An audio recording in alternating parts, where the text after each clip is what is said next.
మన యూట్యూబ్ ఛానల్లో చింతగింజలకు ఉల్లిపాయలు ఇస్తున్నారు అని చిన్న షార్ట్ ని అప్లోడ్ చేసినప్పుడు దానికి రకరకాల కామెంట్స్ అయితే వచ్చాయి. ఆ కామెంట్స్ లో నాకు ఒక కామెంట్ చాలా బాగా నచ్చింది. అదేంటంటే చింతగింజలను ఉడికించుకుని గాని వేయించుకుని గాని తింటే అది ఎముకలకు చాలా బలాన్ని ఇస్తుంది. సో ఆ కామెంట్ ని నేను బేస్ చేసుకుని ఈ వీడియోను అయితే చేస్తున్నాను. ముందుగా కొన్ని చింతగింజలను తీసుకుని బాగా శుభ్రంగా వాష్ చేసుకోవాలి. వాటిలో కొన్నిటిని నార్మల్ వాటర్ లో నానబెట్టాలి, ఇంకా కొన్నిటిని హాట్ వాటర్ లో ఉడికించాలి. ఇలా రెండు రకాలుగా ఎందుకు చేస్తున్నానంటే చింతగింజ మీద ఉండే పై పొట్టు చాలా గట్టిగా అయితే ఉంటుంది. దానిని నార్మల్ వాటర్ లో నానబెట్టిన తర్వాత పై పొట్టు ఊడి రావాలంటే కనీసం 8 నుంచి 10 గంటల టైం అయితే పడుతుంది. అదే వాటర్ లో ఉడికిస్తే 20 నిమిషాలలో అయిపోతుంది. సో రిజల్ట్ అనేది స్పీడ్ గా రావడానికి నేను వాటర్ లో ఉడికిస్తున్నాను ఎక్కువసేపు. ఇప్పటికే టైం 20 నిమిషాలు అయితే అయిపోవచ్చింది. నానబెట్టిన చింతగింజలను ఉడికించే చింతగింజలను పక్కనే పెట్టాను. ఆ 2 బౌల్స్ లో ఉన్న వాటర్ ని చూస్తే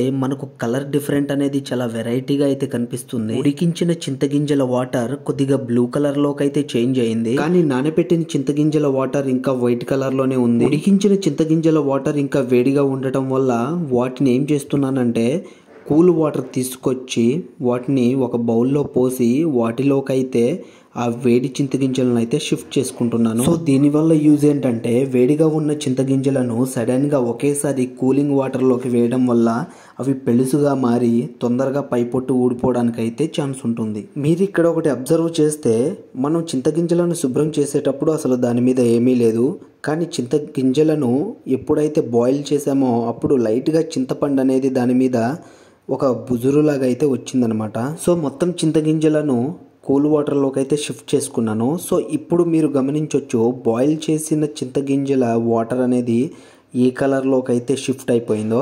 సారీ, నేను ఇందాక బ్లూ కలర్ అయితే చెప్పాను, కానీ ఇక్కడ ఇది లైట్ పింక్ కలర్లోకి అయితే షిఫ్ట్ అయింది. మీరు ఇక్కడ ఇంకోసారి కలర్ డిఫరెన్స్ అనేది చూడొచ్చు, కలర్లో ఎంత తేడా వచ్చిందో.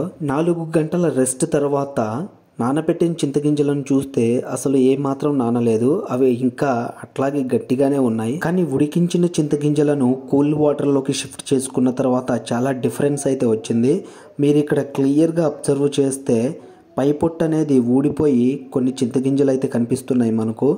సో ఈ చింతగింజను చూడండి, మీకు ఇంకా క్లియర్గా అయితే కనిపిస్తుంది. వాటి పై పొట్టును తీయడానికి ట్రై చేస్తుంటే చాలా బంకగా అయితే ఉన్నాయి, అవి వేళ్ళకు అతుక్కుని ఊడడం లేదనమాట, అంత బంకగా అయితే ఉన్నాయి అవి. అయితే వాటర్లో ఎక్కువసేపు ఉడికించాం కాబట్టి పై పొట్టు ఈజీగానే ఊడిపోతుందిలే, కానీ లోపల ఉన్న చిన్న పొర అనేది ఇంకా గట్టిగానే ఉంది.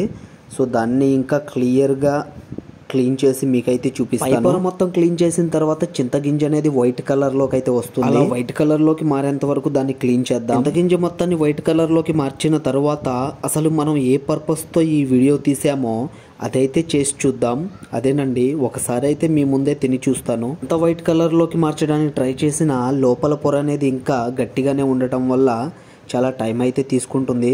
సో ఫైనల్లీ ఇప్పటికైతే కొద్దిగా అయితే చేంజ్ అయింది, కానీ సైడ్ లెంబటే ఇంకా ఉందన్నమాట. సో దాన్ని కూడా క్లీన్ చేసేసి ఇంకా ప్యూర్ వైట్లోకి మారేంత వరకు అయితే ట్రై చేద్దాం క్లీన్ చేయడానికి. నాకు తెలిసి క్లీనింగ్ ప్రాసెస్ అనేది దగ్గరకు వచ్చిందనే అనుకుంటున్నాను. ఎంత క్లీన్ చేసినా గింజ మాత్రానికి కొద్దిగా బంకగానే ఉంది, చేతులకు వేళ్లకు అతుక్కుపోతుంది. సో చూడండి, కొద్దిగా కలర్ అయితే చేంజ్ అయిందనమాట, మరీ కాకపోయినా కొద్దిగా అయితే అయ్యింది. ఫైనల్ గా చింతగింజ అయితే మనం అనుకున్న కలర్ లోకి అయితే చేంజ్ అయింది. ఇప్పుడు మనం ఏ పర్పస్ తో వీడియో స్టార్ట్ చేసామో అదైతే చేసి చూద్దాం. ఒకసారి కొరికి చూస్తాను. కొరికితే చాలా జిగుటుగా అయితే ఉంది. చింతపండు రుచి పులుపుగా ఉంటే ఉడికించిన చింతగింజ మాత్రానికి వగరుగా ఉంది. నేను 2-3 సార్లు అయితే కొరికి చూశాను, కానీ అంతే జిగుటుగా ఉంది, అంతే వగరుగా అయితే ఉంది. కానీ తినడానికి మాత్రం చాలా బాగున్నట్టే అనిపిస్తుంది, చాలా మెత్తగా అయితే ఉంది. నాకు తెలిసిన పద్ధతిలో నేను చింతగింజలను తినడానికి అయితే ట్రై చేశాను. సో మీకు వేరే ప్రాసెస్ ఏమైనా తెలుసుంటే ఒకసారి కామెంట్ చేయండి. సో నిజంగా చింతగింజలను తింటే ఎముకలకు బలం వస్తుందా? కామెంట్ చేయండి.